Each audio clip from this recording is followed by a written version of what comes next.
Someone was supposed to find this before you, but they blinked too early, and now the silence has found you instead.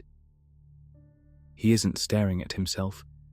He's staring into something that looks like permission, something that pretends to be water but remembers like glass.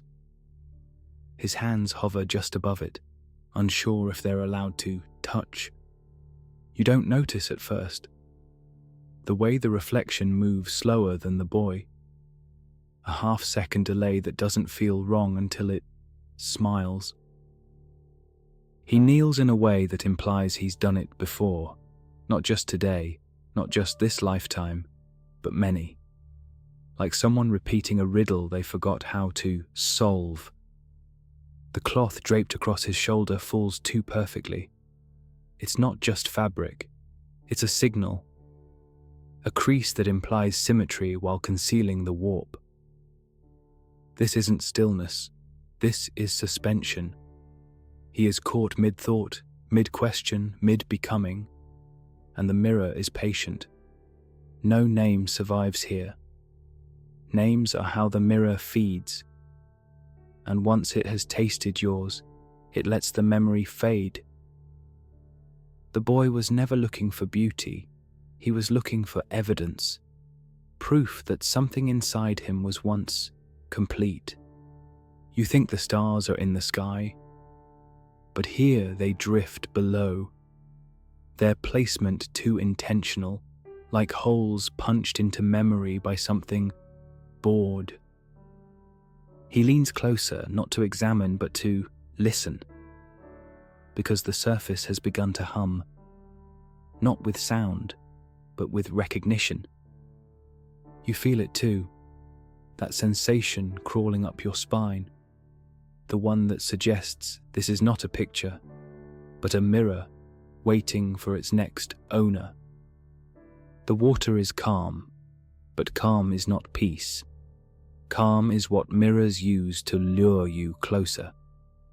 His eyes are open, but they no longer receive. They reflect now.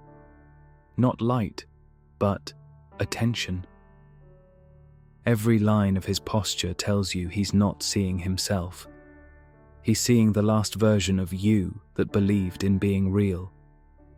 He was told not to touch, but something in him insisted, because curiosity is louder than instruction. The reflection breathes but wrong, not with lungs, with memory, and it remembers you. You want to step back, but your knees feel fictional, like props in a story told from the other side of the surface.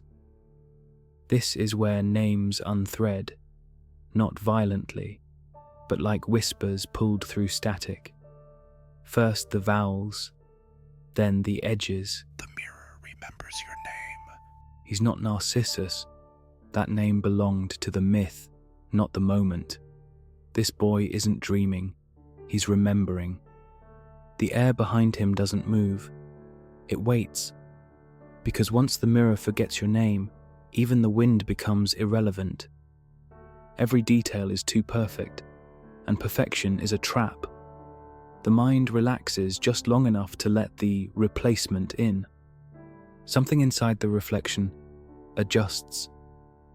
Not visibly, but rhythmically. A cadence shifting its source. The stars under the water begin to pulse, not in beauty, in sync. With him, with you, with the viewer. There's no background, no environment, just void and posture and invitation. He is not frozen, he is looped, caught in a ritual of almost touching, almost knowing, almost becoming. You can almost taste the name he used to have. It sits at the back of your throat, burning like a truth you were never meant to swallow.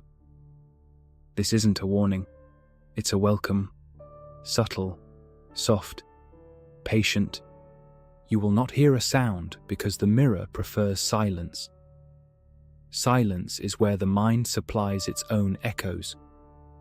And now your hands feel heavier, like they've touched this water before. Do not ask who he is.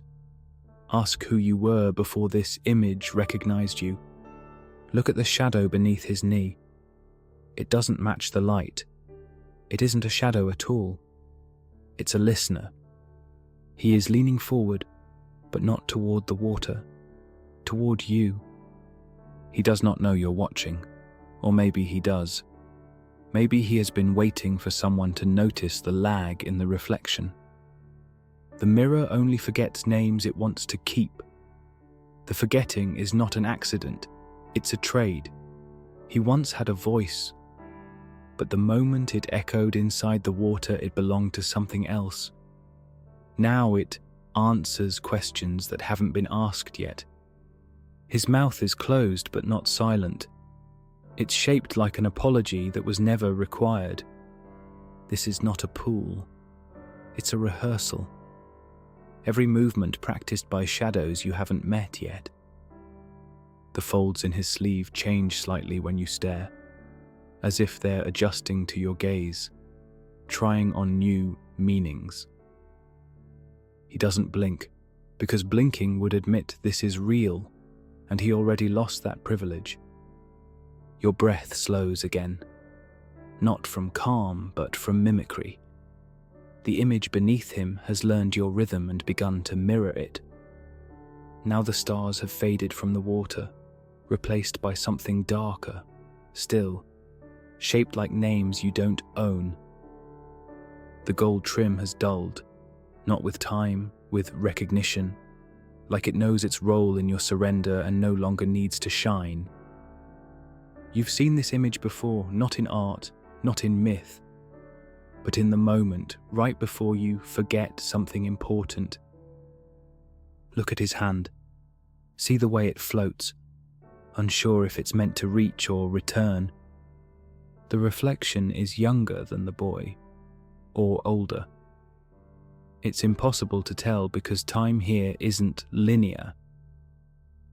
He tried to look away once, but mirrors don't forgive disobedience. They remember the impulse and build punishment into stillness. Every inch of his face has accepted the trade, to remain untouched, but never unseen. What you feel now isn't fear, it's recognition, the same kind he felt before the forgetting started. The stars above have gone silent, not gone, but listening. Listening for the next name to lose its shape in the glass. Do you feel how close you are? Not to the boy, to the decision. The one your spine already made without asking you. The reflection moves again, just a hair, just enough to remind you it doesn't need your permission. And now his image shifts, barely, like a thought you almost had but abandoned. He doesn't know where he ends anymore. The surface erased that line long ago. This isn't entrapment, it's transformation, and it doesn't happen all at once. You'll begin to forget soon, not just names, but directions, ownership, origin. The boy was just the beginning. Now it's your turn to be watched. The water holds the names it's taken, but it won't say them back. It sings them in the language of absence. Even your reflection has started to hesitate. It no longer follows you perfectly. It anticipates your errors. He never left. He only faded. Now he waits inside the memory of whoever stares next. The silence cracks, but not audibly. It fractures across the space behind your eyes. The stars pulse once, then stop. You are the only thing moving now. No one is coming to retrieve you. This is a one-way invitation. You can choose to walk away, but your reflection will remain, and it will wait. Every detail now feels intentional. The shadows, the gold, the distance between you. You will forget this, but the forgetting will feel like clarity. There's a reason no one names what they see here. Naming would make it real, and this place feeds on almost. Your shoulders feel heavier, not with fear, with inheritance. This posture was always meant for you. His image flickers, not with glitch, but with choice. It's deciding who to show next. Don't trust the silence. It's too precise. It learned your listening patterns. You are still on the edge, but the edge is no longer where you left it.